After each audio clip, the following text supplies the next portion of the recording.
حاضرین و ناظرین، میں معین الدین شاہین، ایسوسیٹ پروفیسر شعبہ اردو، آپ کی خدمت میں حاضر ہوں۔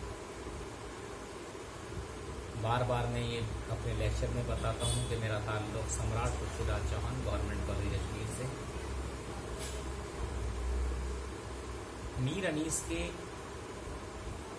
نصابی مرثیے کی تشریح کے 13 بند ہم کل تک پڑھ چکے ہیں۔ آج 14ویں بند کی تشریح آپ کے سامنے پیش کر رہا ہوں۔ ملاحظہ کریں، وہ دشت، وہ نسیم کے جھونکے، وہ سبز زار، وہ دشت، وہ نسیم کے جھونکے، وہ سبزہ زار، پھولوں پہ جا بجا وہ گوہر ہائے آبدار۔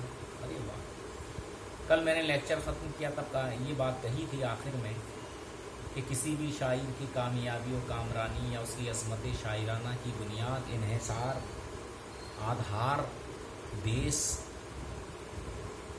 اس بات پہ ہوتا ہے کہ وہ مناظر فطرت یا قدرت کی توضیح کے لیے، تشریح کے لیے کس طرح کے الفاظ و تراکیب کا استعمال کرتا ہے۔ اور اس سلسلے میں میر انیس کا تو جواب نہیں۔ وہ کہہ رہے ہیں کہ وہ جنگل ہی تھا، کربلا کا میدان اس وقت ریگستان تھا، کہ وہ جنگل کا ماحول ان نسیم کے جھونکے، نسیم کہتے ہیں صبح کو چلنے والی ٹھنڈی ہوا۔ دھیان رکھیے، کئی لوگ لڑکے لڑکی دونوں کا نام نسیم ہوتا ہے، ان کو نام کا مطلب ہی پتہ نہیں ہوتا، تو جان لیں کہ نسیم کہتے ہیں صبح کے وقت، صبح صادق کے وقت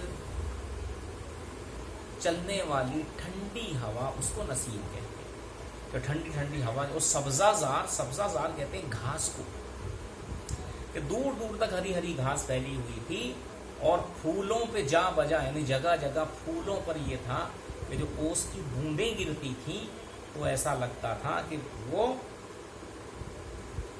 ان پر اللہ تعالیٰ نے، قدرت نے ان پھولوں کو ہیرے جواہرات سے نواز دیا ہے۔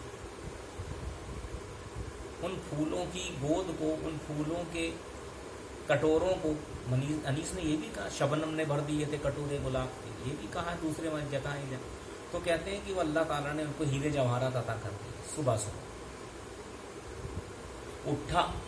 اٹھا وہ جھوم جھوم کے شاخوں کا، اٹھنا وہ ہونا چاہیے، ویسے کٹا ہوا ہے، اٹھنا وہ جھوم جھوم کے شاخوں کا بار بار، بالائے نخل ایک جو بلبل تو گل ہزار۔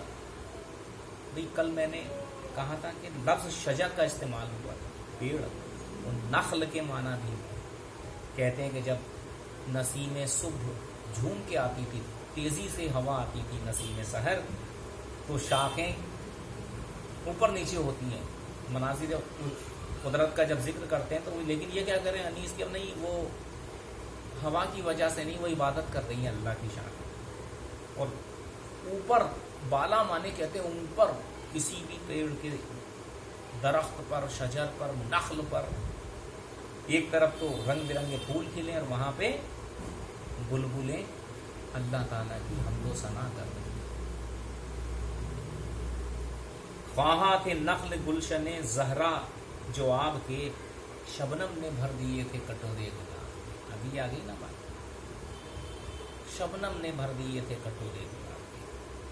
وہ کیا کہتے ہیں کہ بھائی جتنے درخت تھے وہ سب صبح کو گرنے والی اوس یا شبنم، یا ہم راجستھان میں کہتے ہیں اس کو دھمر، راجستھانی زبان کا لفظ ہے، تو اس کی وجہ سے گیلے ہو چکے تھے، نہا چکے تھے۔ اور اب کٹورا کس لیے کہا؟